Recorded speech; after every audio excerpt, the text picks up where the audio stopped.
Please, and let's welcome in our pulpit, back in our pulpit, Pastor RJ. Pastor RJ, please come and preach the word.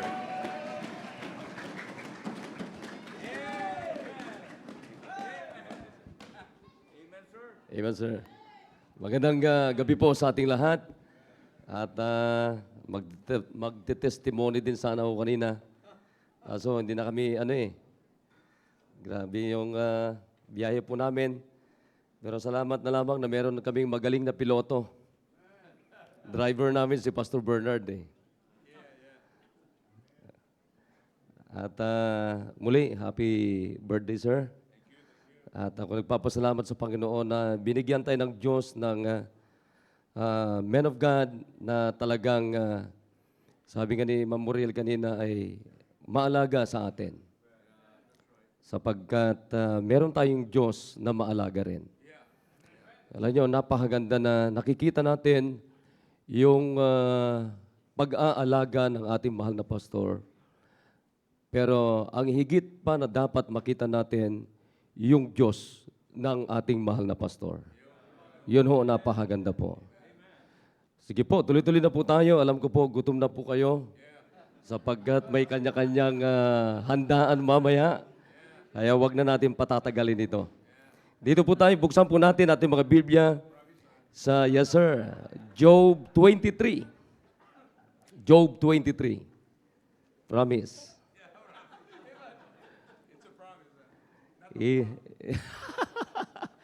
Promise ito, hindi po prank.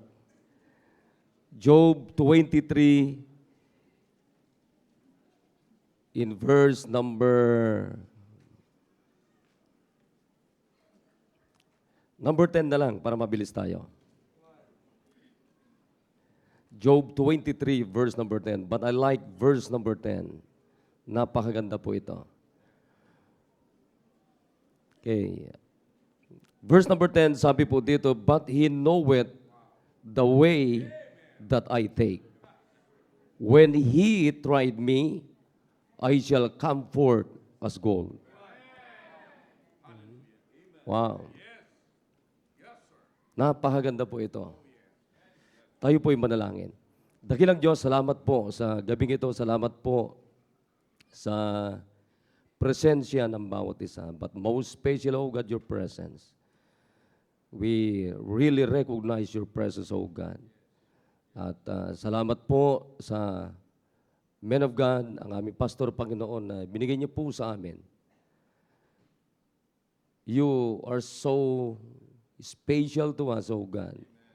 That is why you gave us a man of God like our pastor, oh God. I-bless niyo po ang aming mga bisita. I-bless niyo po yung mga anak. At kung meron kayong karumihan, meron kaming karumihan na pwede pong masumpungan nyo, makita nyo, Panginoon, please cleanse us and please forgive us our sins, oh God. I-bless nyo po kami, Panginoon. May mga bisita po kami ngayon pong hapon, iligtas nyo po sila. At sila po ay maging masunurin po sa tubig ng bautismo. Meron din pong nakikinig, Panginoon, sa iba't ibang lugar. At i-bless niyo po kami lahat mula sa inyong salita. Ito po aming dalangin sa pangalan po ni Jesus. Amen. Sige po, salamat po. Pwede na po kayo umupo. At magbibigay lang po ako sa inyo ng mahalagang introduction dun po sa ating pong binasa. Job is, the word Job, the name of Job is, it means hated. It means persecuted. Persecuted. Job resided in the land of Uz. At itong lugar na ito is a very fertile land. And he was, sabi ni Biblia in Job chapter 1 in verse number 1, Job was a perfect man. It means complete. It means pious. It means gentle and undefiled. And he was upright. It means faithful. At ang sabi ng Biblia, he feared God. It means reverent. Now, the word reverent, it means worshipful. And he eschewed evil.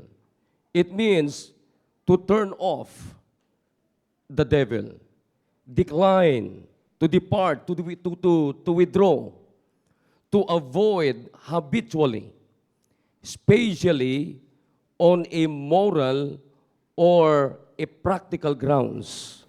So makita nyo mga kapatid, that's the Bible how, kung paano po dinescribe itong taong ito si Job. So, while living in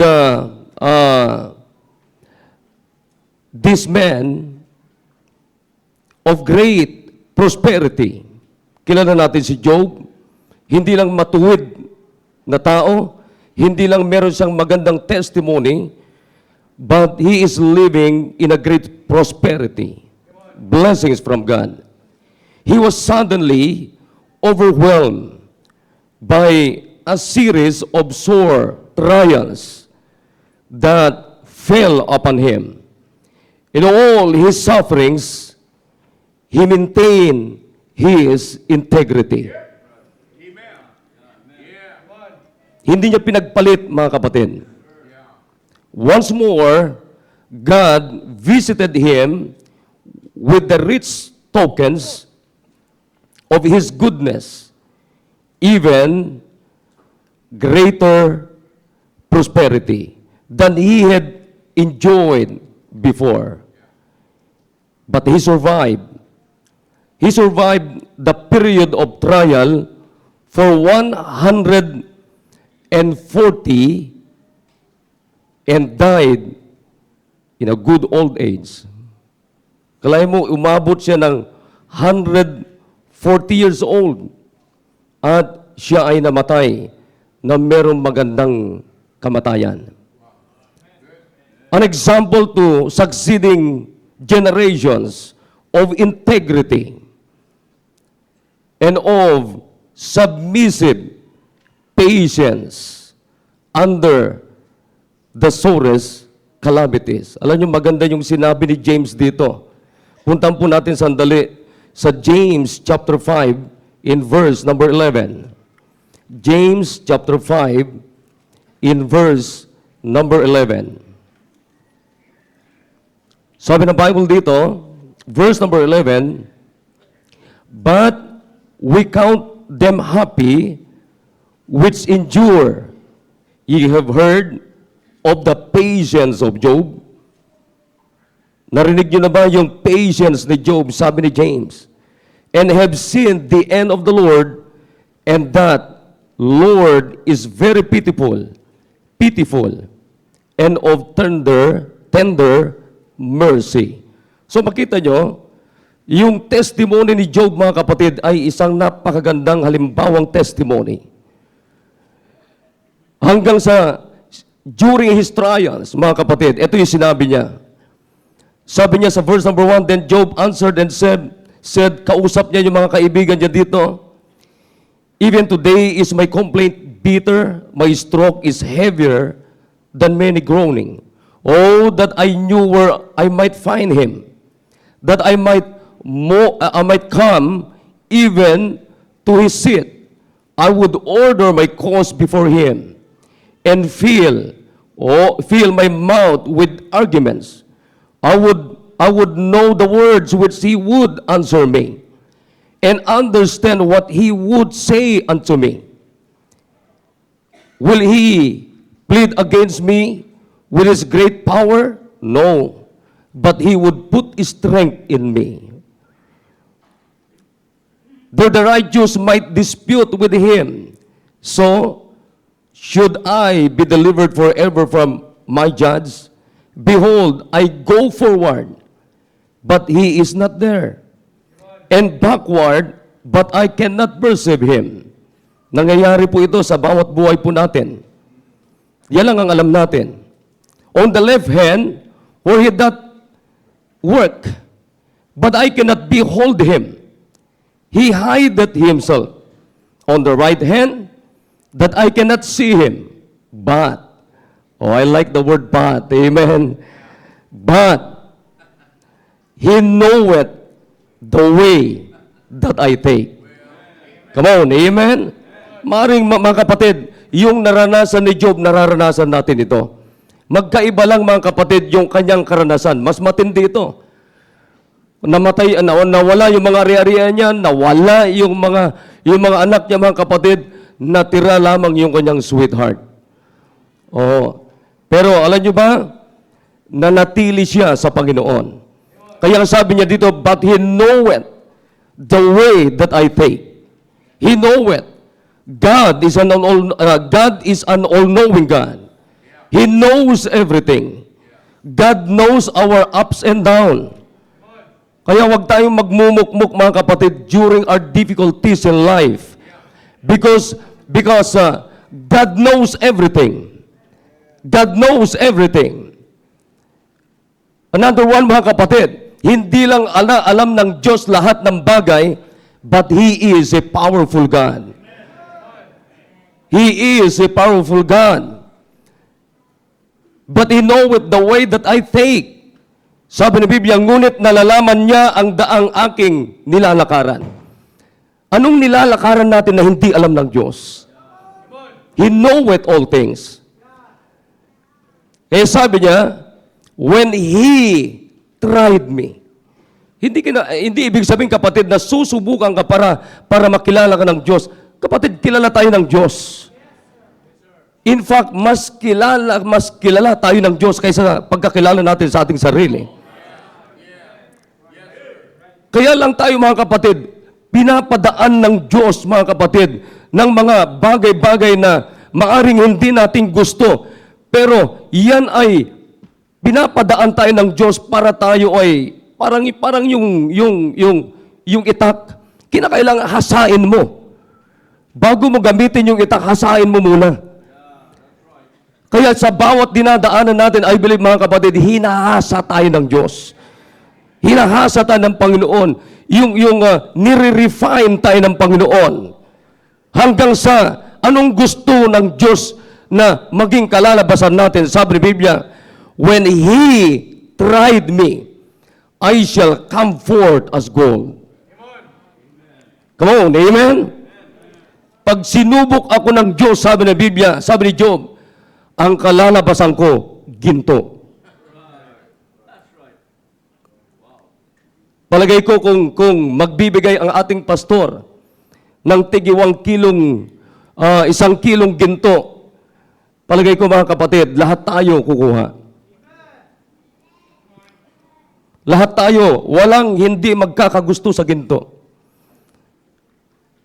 Ang ginto, gold, is a valued and used because of its rarity, beauty, and workability. Naniniwala ba kayo na mahalagang ginto? Can be melted without harm, extremely malleable, can be used for cast objects, inlays. A number of Israel's worship objects were solid gold or gilded. Ginamit ito mga kapatid. Gold occurs in the Bible more frequently than any other metal. Very useful ito. By the way, the New Jerusalem is described as made of transparent gold. Try to read the book of Revelation, mga kapatid. Alam nyo ba, mababasa nyo doon, dinidescribe yung New Jerusalem, it's a gold. Kakaibang ginto lang ito. Anong klaseng ginto? It's a transparent gold. Transparent gold. Di pa ako nakakita ng transparent gold. Pero isang araw mga kapatid, magkakaroon tayo. Amen. Magkakaroon tayo. Kaya huwag na kayong makipag-agawan sa ginto. Ha? Gold form as a part of every household treasure. Sabi nga na Biblia sa Genesis 13 verse number 2, and Abraham was very rich in cattle, in silver, and in gold. Ang nilalarawan po ng ginto sa Biblia is symbolize earthly riches. Earthly riches. Job 3:15, or with princes that had gold, who filled their houses with silver. Gold was the most valuable metals. It stood for anything, for great value. A crown of gold was synonymous of a royal honor. Kaya napakalaga yung ginto, kapatid. Walang hindi magkakagusto dyan. In fact, maraming nababaliw dyan. Ha? Pero mga kapatid, magpasalamat tayo sa Panginoon isang araw, lalakaran lang natin yung mga ginto na yan. Kaya huwag nyo nang ipagpalit yung pananampalataya nyo sa ginto. In fact, mga kapatid, pwede tayong maging ginto ng Diyos. Katulad yan yung binasa natin dito, anong sabi ng Biblia? But He knoweth that the way that I take, when He tried me, I shall come forth as gold. Wow, amen? Kaya mga kapatid, yung mga difficulties sa buhay natin, huwag yung ilagan, huwag yung katakutan. Ha? Saman tayo isabak ng Diyos, mga kapatid, dire-diretso lang tayo. Alam niyo bakit? Sapagat hanggang isang araw, pag nalagpasan natin yan, sabi ng Biblia, you are my gold. You are my gold. At makita nyo, I believe that you will agree with me tonight, na itong si Job, tumanda siya, mga kapatid, na ginto ng Panginoon. Kaya ang sabi ng Biblia, anong sabi ng Bible dito? After this, lived Job 140 years. And so his sons, and his sons' sons, even 4 generations. Namuhay siya, tumanda siya, mga kapatid. Ginto ng Panginoon. I'm going to talk to you tonight, old but gold. Old but gold. Old but gold. When I say old, hindi yung uugod-ugod. When I say old, of long standing, having existed for a specified period of time. Pag sinabi kong old, kapatid, experience. Pag sinabi kong gold, you are a mature or matured. You are an old-fashioned, vintage, durable, enduring, ageless, time-tested. Time-tested. You are tried. You are tried and true. You are so classic. O narinig ko kay pastor, sabi niya, masarap pala tumanda ng ganito. Ako nagpapasalamat sa pag nakarating ako sa church, 21 years old. Ngayon po ay 52 na po. Oh, masarap palang, masarap yung may pinagtandaan ka mula sa Diyos. Hindi nakakatakot tumanda. Kaya kayo mga ladies, huwag kayong matakot tumanda. Pinakamaganda mga kapatid, kahit old tayo, but you are gold. Let's get old and be a gold. Amen? Alam nyo, nakikita ko sa akin, pastor, mga kapatid, ginto siya para sa akin. Ginto siya para sa akin. Alam nyo ba yung ginto? Habang tumatagal yan, hindi kumukupas yun. Nagmamahal pa yan. Totoo yan. Ibig sabihin, tumataas, hindi bumababa ang presyo ng ginto.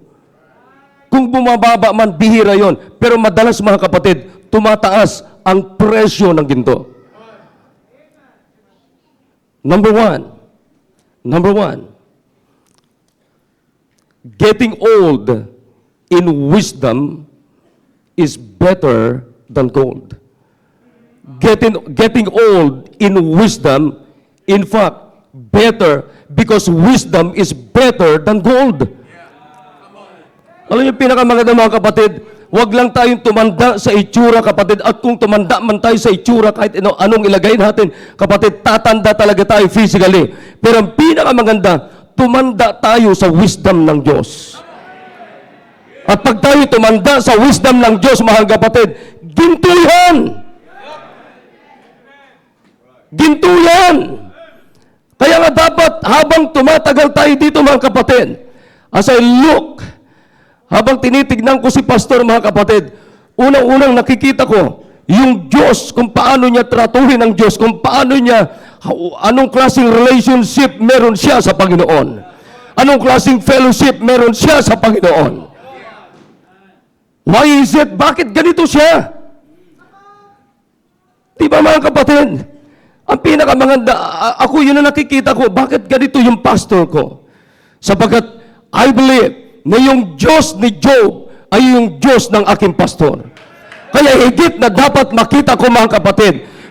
Of course, hindi natin maiwasan na hindi makita yung testimony ng ating pastor. Pero bakit siya merong ganitong klaseng testimony? Bakit merong ganitong klaseng testimony si Job?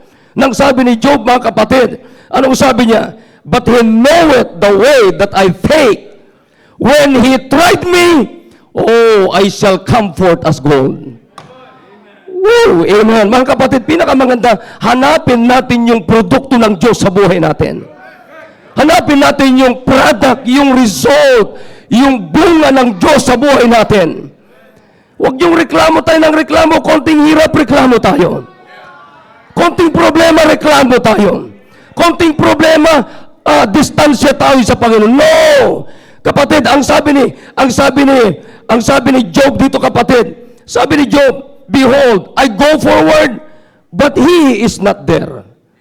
Di ba ganyan din tayo minsan? Pakiramdam natin walang Diyos, pakiramdam natin parang alayo ang Diyos sa atin. Katulad ng sinasabi ni Job, behold, I go forward, but He is not there. And backward, but I cannot perceive Him. On the left hand, where He that work, but I cannot behold Him. He hideth himself. But, sabi ni Job, but He knoweth the way that I take. When He tried me, I shall come forth as gold. Kaya wag kang matakot tumanda. Nakikinig tayo, mga kapatid. Pinakamaganda, tumanda tayo sa wisdom ng Diyos. Because if you're getting old in God's wisdom, because wisdom is better than gold. Tingnan natin. Una, mga kapatid, saan? Where is the source of wisdom? Where is the source of wisdom? Now let's go to the same book, Job chapter 28.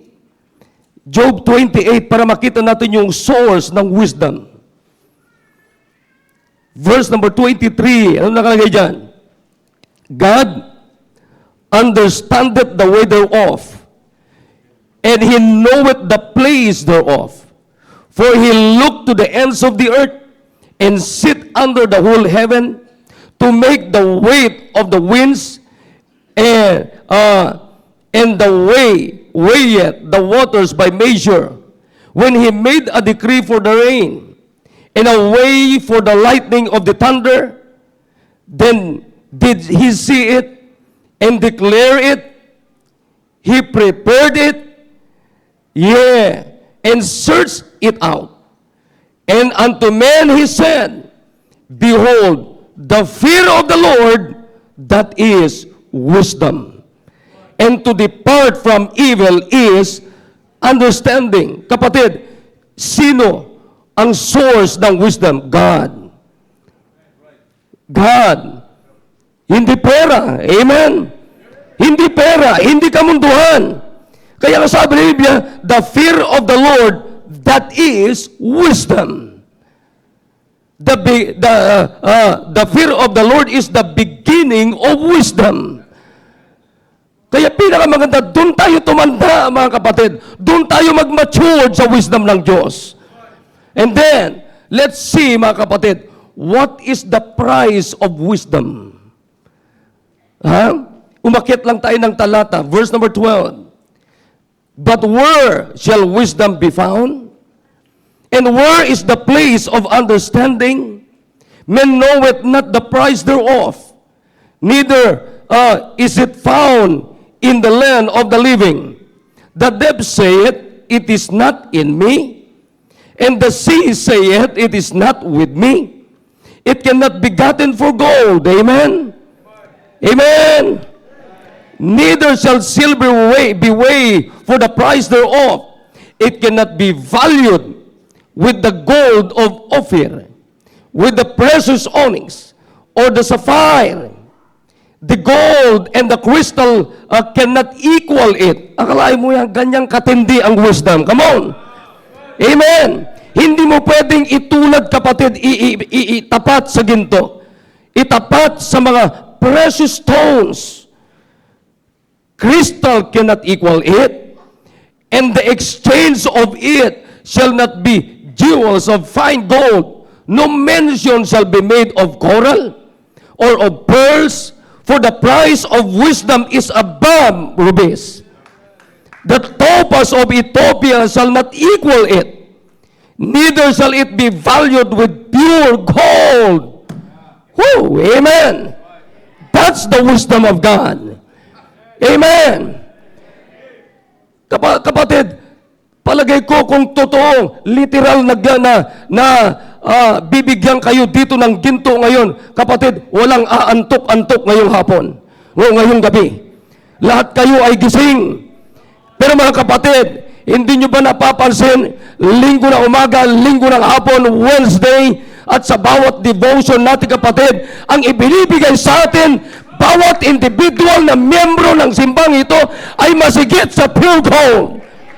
Masigit, kapatid, sa rubies. And that is the wisdom from above. Mga kapatid, dyan tayo tumanda.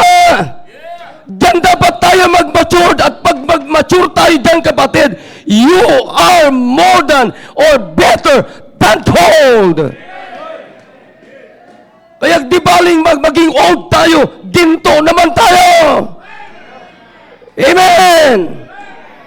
And then sabi ng Bible dito, the topaz of Ethiopia shall not equal it. Neither shall it be valued with pure gold. Whence then cometh wisdom? Whence then cometh wisdom? And where is the place of understanding? Seeing it is hid from the eyes of all living, and kept close from the fowls of the air. Destruction and death say, we have heard the fame thereof with our ears. Napaka-famous ang wisdom ng Diyos. Amen. Nababalitaan din ng mga kamatayan. Pero mga kapatid, sabi ni Biblia, walang katumbas ang wisdom ng Diyos. By the way, there are two kinds of wisdom. Mag-ingat tayo sa wisdom na kinasasangkutan natin. Maganda yung word na kinasasangkutan. Mag-ingat tayo. There are two kinds of wisdom. Wisdom, earthly wisdom, and wisdom from above. Alam niyo, maganda mabasa natin ito para makita natin dito, mga kapatid, kung anong klaseng wisdom ang kinasasangkutan nga natin. James chapter 3. Oh, alam niyo, napakasarap basahin ito kahit paulit-ulit tayo. James, ang James po ay pagkatapos ng Hebrews. Amen? Hindi po pagkatapos ng Exodus. James chapter 5 o chapter 3. Ano sabi ng Bible dito? Verse number 13. Who is a wise man and endued with knowledge among you? Let him shew out of a good conversation his works with meekness of wisdom. But I hope you're ready for verse number 14. Amen. But if ye have bitter, envying, and strife, buot, inggit, in your hearts, glory not. Glory not. And lie not against the truth. Amen? Bakit? This wisdom descended not from above, but is earthly, and sensual, and devilish. For where envying and strife is, there is confusion, and every evil work. Ay, kita natin mga kapatid, anong klaseng wisdom meron tayo? Inggit sa pera. Inggit mula sa kamunduhan. Naiinggit tayo magkaroon ng malaking bahay. Naiinggit tayo mga kapatid magkaroon ng milyones. Naiinggit tayo sa mga worldly things. Kaya dumarating sa punto sa grabing pagkainggit natin, nakakapagsinungaling tayo. Na ipagpapalit natin yung mga bagay na hindi naman dapat ipagpalit, maging minsan yung ating pananampalataya. Kaya anong nangyayari mga kapatid? Nai-involve tayo sa earthly wisdom. Come on, amen? Earthly wisdom. Anong sabi ni Paul sa mga taga-Kolose? Set your affection on things above, not on things on the earth. Amen? Kaya ang pinakamaganda mga kapatid, yung puso natin, yung isip natin, yung activities natin araw-araw mga kapatid, dapat laging konektado mga kapatid sa tinatawag na eternal things. Amen. Hindi natin alam yung araw na yan na yung huling araw mo, walang nakakaalam. Kaya ang pinakamaganda, iayos natin yung activities natin, lahat ng ginagawa natin araw-araw. Sapagkat kapatid, hindi natin namamalayan. Sa halip na tayo ay ma-involve sa wisdom ng Diyos, na i-involve tayo sa wisdom ng sanlibutan. And then let's go to the next one. Ang ganda nito. Ano sabi ng Bible diyan? But the wisdom that is from above is first pure. Amen? Then peaceable. Come on, amen? Peaceable. Anong ibig sabihin ng peaceable? Salutary. It means mabuti, kasiya-siya, kapaki-pakinabang, nakakapagpalusog, nakakabuti sa katawan. Kaya kung hindi nakakabuti yan, kapatid, hindi yan peaceable, it means hindi yan wisdom mula sa Diyos. Gentle and easy to be entreated. Amen? Easy to be entreated. Full of mercy and good fruits, without partiality and without hypocrisy. Amen? Walang pagkukunwari.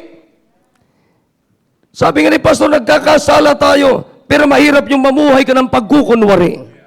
Come on, amen?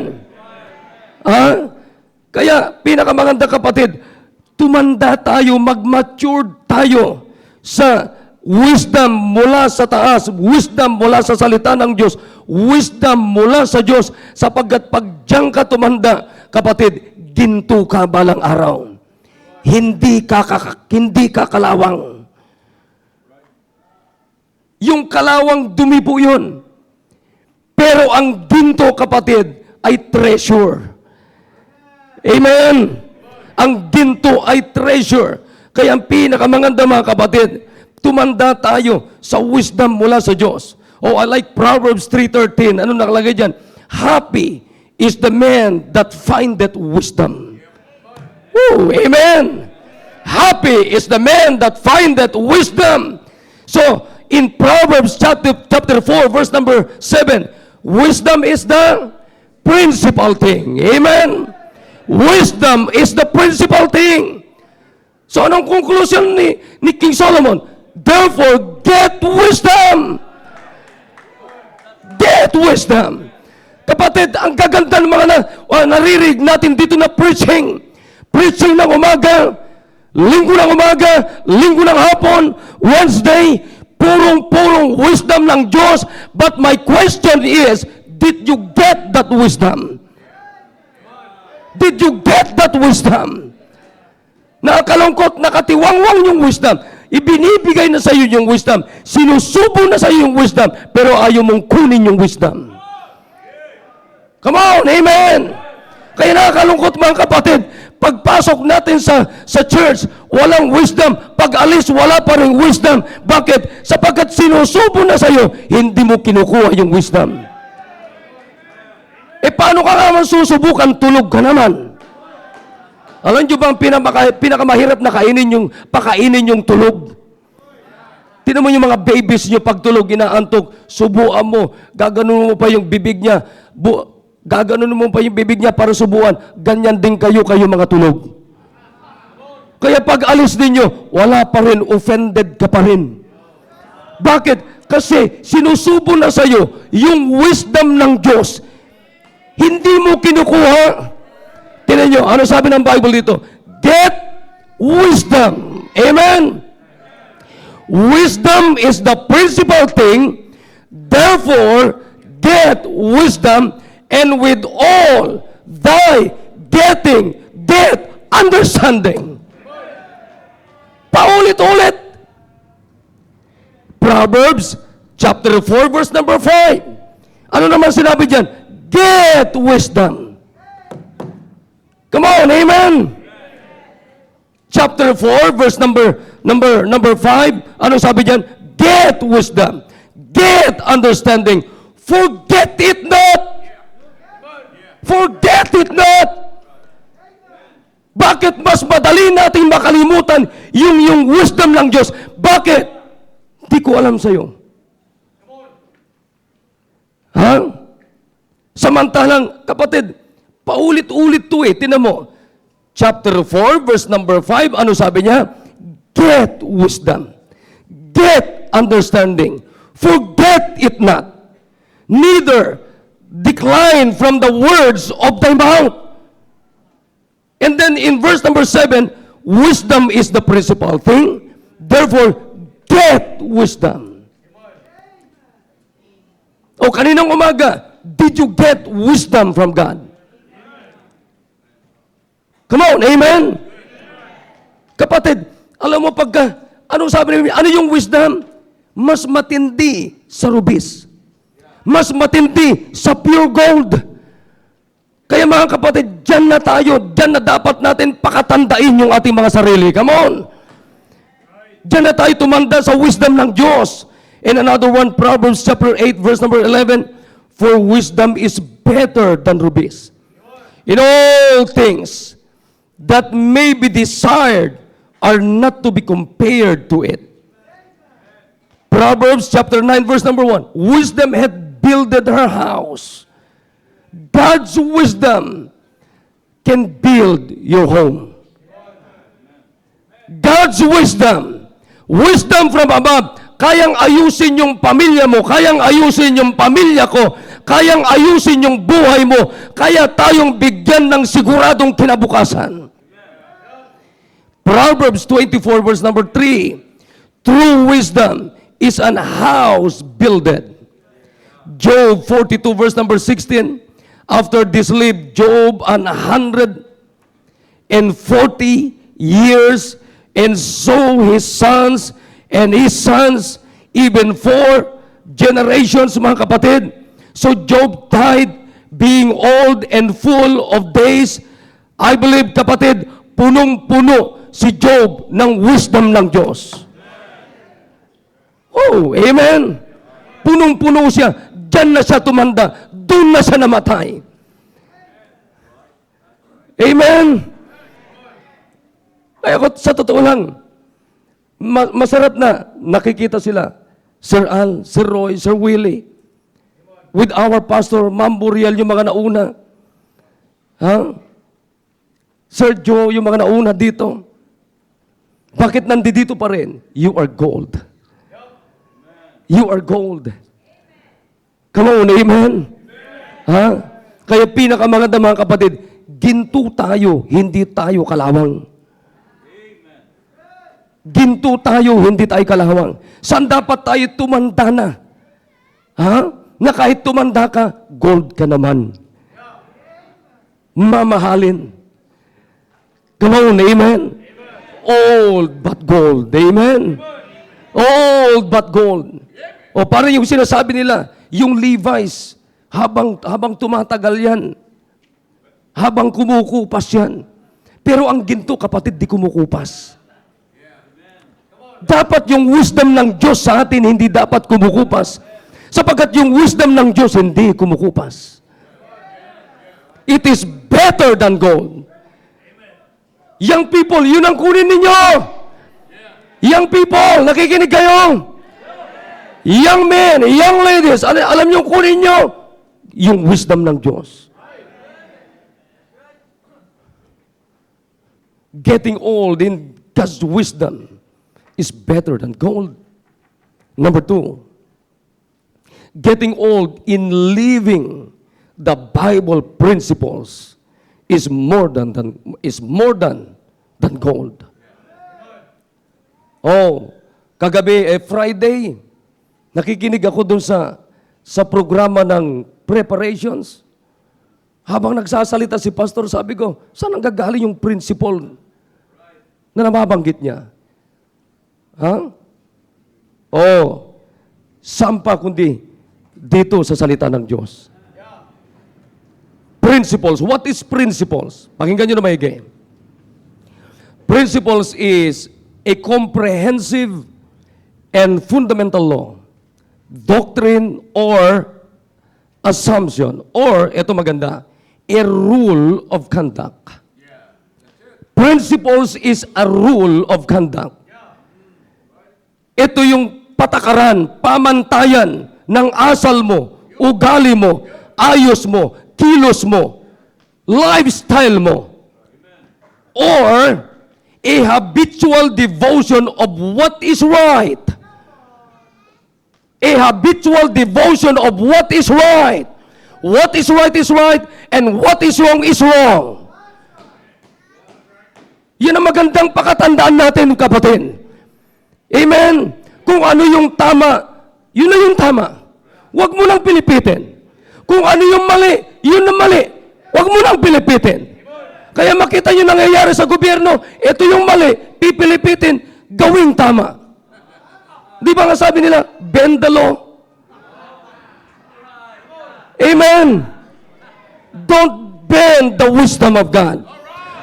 Maari yung batas ng tao pwedeng baluktutin, pwedeng baliin, pwedeng durugin. Pero mga kapatid, hindi mo kayang baluktutin, baliin ang wisdom ng Diyos. Hey, by the way, the wisdom of God must be our principles. The wisdom of God must be our principles in life.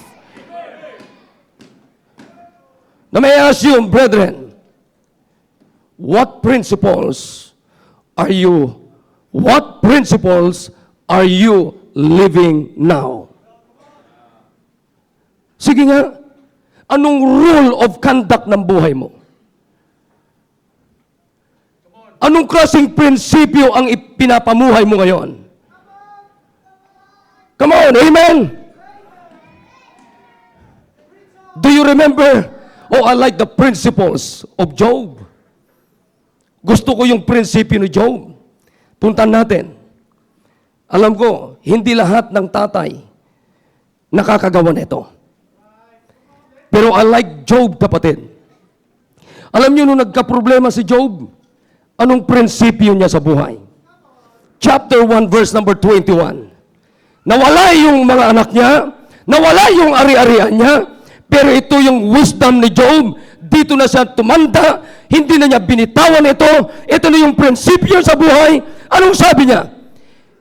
Job said, then Job arose and rent his mantle, chapter 1, verse number 20, and shaved his head, and fell down upon the ground, and worshiped, and said, naked came I out of my mother's womb, and naked shall I return thither. The Lord gave, and the Lord hath taken away. Wow! Blessed be the name of the Lord! In all this, Job sinned not, nor charged God foolishly. Wow! I like Job's principles in life. Ang maganda kay Job, yung wisdom niya, yun yung prinsipyo niya sa buhay. Hindi o magkahiwalay. Yan yung mga ginto ni Job. Nawala yung ari-ari niya, hindi siya nagmukmok. Nawala yung ari-ari niya, hindi siya nanisi ng iba. Hindi niya kinontra ang Diyos. Sabi niya, Diyos ang nagbigay, Diyos din ang kukuha. Praise ye the Lord. Amen. Oh, ang kay Job, kapatid, sige, kunin mo na lahat sa kanya. Sige, lahat ng bagay. Pero kapatid, ang gustong-gusto ko kay Job, kapatid, ang prinsipyo sa buhay, itira mo lang ang Diyos sa kanya. Come on, amen. Itira mo lang ang Diyos sa kanya, buhay siya. Tayo baliktad. Mas madali natin, kapatid, mas madali nating iwanan ang Diyos. Pero si Job baliktad. Sige, wala na yung anak ko, wala yung arerayan ko, pero meron akong nag-iisang tanging kayamanan ko sa buhay na mas matindi sa ginto, mas matindi kung ano-ano ang bagay sa mundo, at walang iba kundi yung Diyos ni Job. Amen! Oh, ito pa. Anong sabi ni Job? Kumontra na yung misis niya. Alam ko marami mga tatay, hindi nyo kaya ito. Ha? Maring hindi ko kaya. Maring hindi ko rin kayang suplahin ang misis ko. Kaya hanga ko kay Sir Noel, kaya niyang suplahin yung misis niya.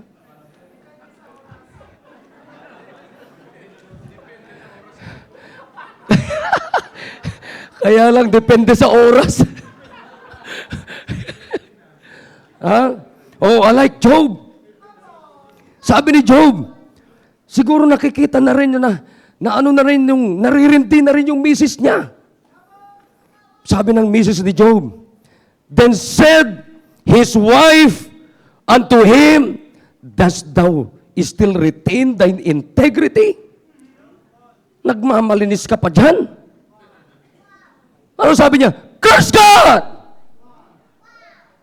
Curse God! Huwag ka na magsimba! Umalis ka na sa ministry mo!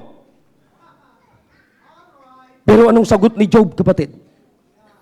Gusto ko yung sagot ni Job. Curse God and die! Sumpahin mo na yung Diyos mo at mamatay ka na.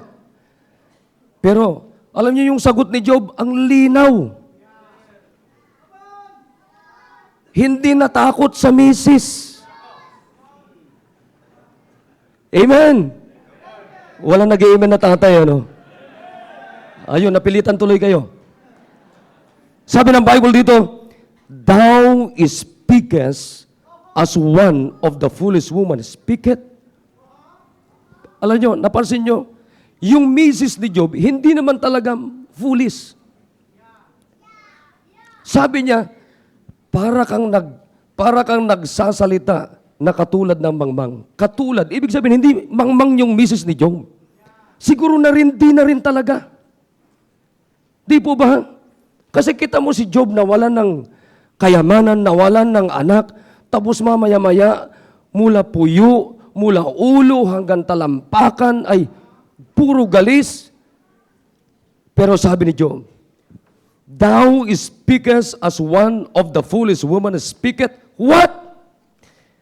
Shall we receive good at the hand of God? Ano? Nakakatanggap tayo ng mabuti sa Diyos, and shall we not receive evil? Diba? Grabe yung wisdom ni Job. Amen. Marami sa atin, pag kumontra na si misis, aayunan mo na rin si Mrs. Pero si Job, hindi. Amen? Anong sabi niya? What? Shall we receive good at the hand of God, and shall we not receive evil? In all this, did not Job sin with his lips? Woo! Amen! Yan si Job, mga kapatid. I hope nakakaintindihan tayo.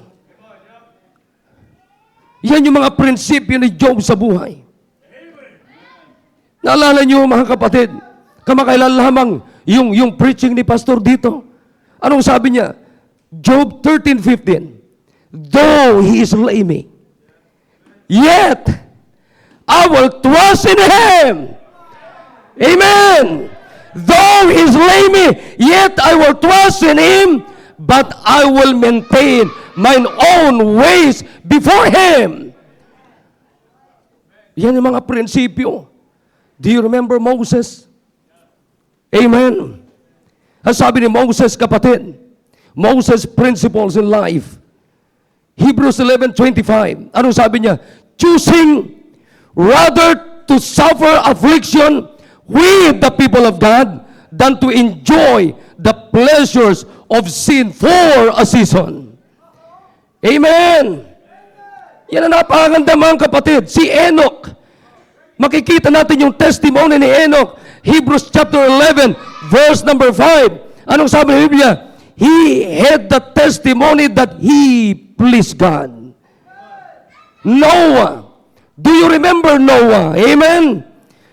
Hebrews 11, verse number 7. By faith, Noah, being warned of God, of things not seen as yet, moved with fear, prepared an ark to the saving of his house, by the which he condemned the world and became heir of the righteousness which is by faith. Abraham. Do you remember the life of Abraham? Isa sa mga, one word, kapatid, isang bagay na gustong-gusto ko kay Abraham, sabi ng Biblia, Abraham obeyed and he went out not knowing whither he went. Hindi niya alam kung saan sa dadali ng Panginoon, pero sumunod siya sa Panginoon without questioning God. Amen? Kaya ang pinakamaganda, mga kapatid, pinakamaganda, isabuhay natin, diyan na tayo tumanda, prinsipyo mula sa salita ng Diyos, huwag na tayong mag-decline. Tingnan nyo dito, kapatid. Oh, maganda yon. Balikan natin yon. Sa baba ng talata, sa 23, verse number 10, Job, ibaba natin. Anong sabi ni Job? My foot hath held his steps. His way have I kept, and not declined. Neither have I gone back from the commandment of his lips. I have esteemed the words of his mouth more than my necessary food. Yan yung mga prinsipyo. Meron si Job, si Noah, si Moses, si Enoch, si Abraham, at marami pang iba. Anong sabi ni Paul? For to me to live is Christ, and to die is gain. Marami pang iba. Alam nyo, as I've seen the testimony of our pastor, while he getting old, matured, he is gold. Old, but gold. Ay, kinig tayo, mga kapatid. Ha? Alam nyo, i-search nyo pa, yung ginto habang tumatagal yan, hindi bumababa yung halaga niyan. Ha? Habang tumatagal yan, hindi yan kumukupas. Pakinang ng pakinang yan. Dapat ganun din tayo bilang mga anak ng Diyos. Na katulad ni sinabi ni Job, but he knoweth the way that I take, when he tried me, I shall come forth as gold. Come on, amen? Ha? Dapat habang tumatagal tayo sa ating simbahan, habang tumatagal tayo sa Panginoon, habang tumatagal tayo sa salita ng Diyos, mga kapatid, mas higit dapat tayo sa ginto. Come on, amen? Old but gold. Ilan na kaya ang ginto dito? Come on, amen? Ha? Ilan na kayang ginto dito? What principles are you living now? Ha? Ang dami pa dito. Ang dami pang magagandang wisdom dito. Ang dami pang magagandang prinsipyo dito. Nakikinig tayo, amen? So dito na tayo. Ha? Habang tumatanda tayo, kapatid, tumanda tayo sa wisdom ng Diyos. Habang tumatanda tayo, tumanda dapat tayo sa prinsipyo ng salita ng Diyos. Come on, amen? Dapat yung rule of conduct natin. Kasi yung tumatagal tayo, nagiging matampuhin tayo. Tumatagal ka, nagiging matampuhin ka. Tumatagal ka, nagiging magagalitin ka. Dapat lalong nadidevelop yung love natin sa Diyos. Dapat lalong nadidevelop yung patience natin. Dapat nadidevelop, mga kapatid, ang kumikinang dapat sa atin, yung fruit of the Spirit. Come on, amen? Dapat habang tumatagal tayo, mas madali tayong magpatawad. Dapat habang tumatagal tayo, nawawala na yung pride. At ang namamahala sa ating kapatid is humility. Come on, amen? Ngayon, huwag tayong matakot tumanda. Let's get old, but gold. Maaring tumanda tayo, pero maganda na. Meron tayong pinagtandaan. Amen? Last verse, tapos na tayo. Sabi ng Biblia, Proverbs 16:31, the hoary head is a crown of glory, if it be found in the way of righteousness. Amen? Marami din may mga puting buhok, pero walang wisdom. Pero pinakamaganda, mga kapatid, hindi naman yun ang pinag-uusapan doon. Ang pinakamahalaga, paano natin pinapamuhay ang salita ng Diyos. Everybody is getting old. Come on, amen? Everybody is getting old. Kahit anong ilagay mo yan, kahit anong inumin mo, kapatid. But, while getting old, dapat gold tayo. Come on, amen? Old, but gold. Tumayo po tayo lahat. Dakilang Diyos, salamat po sa gabing ito. Thank you, Panginoon, na meron kaming Diyos katulad po ninyo. You are really tested in the life of Job. Tested na po kayo sa buhay ni Job. Tested po kayo sa buhay ni Noah, ni Enoch, ni Abraham. Tested na po kayo sa buhay ng aming pastor, Panginoon. Kaya ngayon pong gabi, nawa ito po ang makita namin. Doon po kami lahat pupunta. Pero ang pinakamaganda, while we getting old, oh God, we shall come forth as gold. Kausapin niyo po, Panginoon, ang inyong mga anak. Salamat po sa pagkakataon na kami po ay makapagsama-sama sa inyo bilang Diyos namin. Oh, we really thank you, oh God, na meron kaming Diyos katulad po ninyo. Salamat po.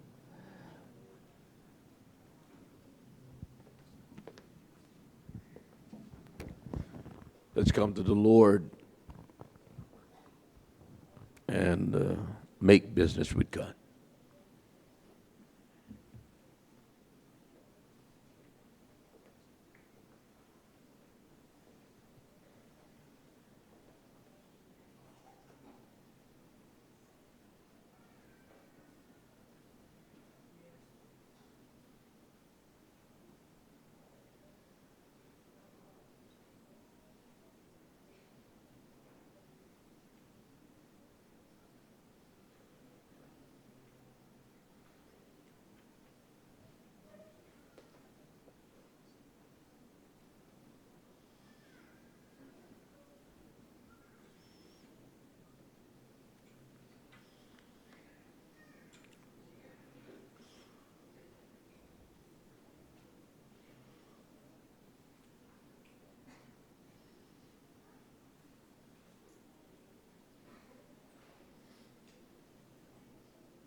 Dakilang Diyos, marami po salamat sa ginawa niyo po sa aming kalagitnaan.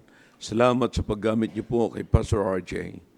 Salamat, Panginoon, sa inyong salita na siya po ang source ng aming wisdom and the principles that we are living every day, O God.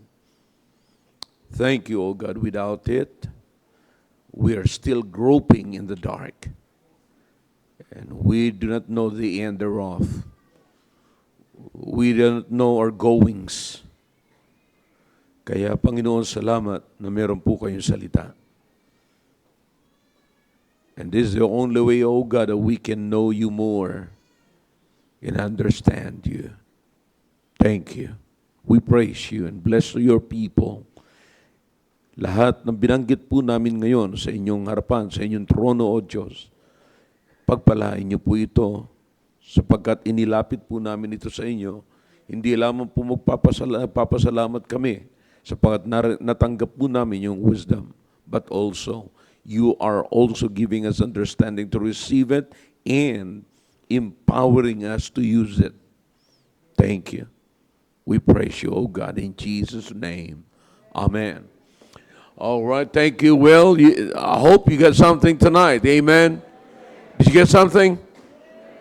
All right, that's good. Amen. Great message, okay? All right, and we'll ask the